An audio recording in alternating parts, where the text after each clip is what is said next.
zonse zanziko lino nizantawi yochepa tikazigwilitsani titaika peleka moyo wako kwa Yesu mbuyeyo atasogolera we ndawi zonsezo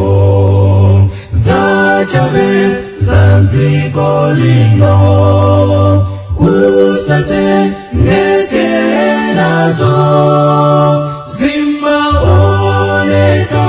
ngati zokoma zachabe zachabe zanziko lino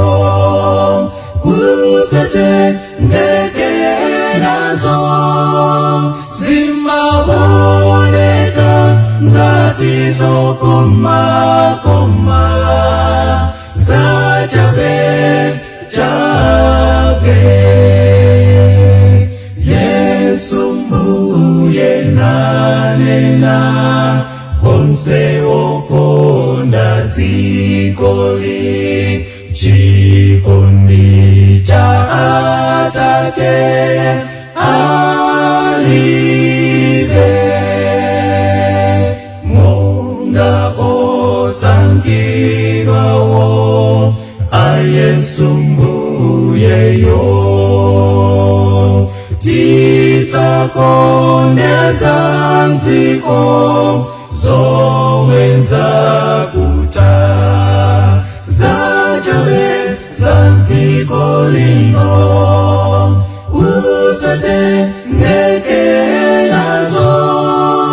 zimaoneka ngati zokoma zachabe zachabe zanziko lino usatengeke nazo zimaoneka ngati zokoma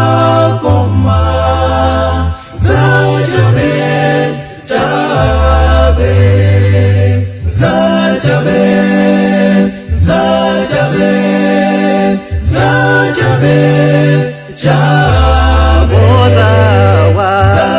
tamba uko kupa uhula uzikweza kunyoza ena chatangale tumitala chakale dauma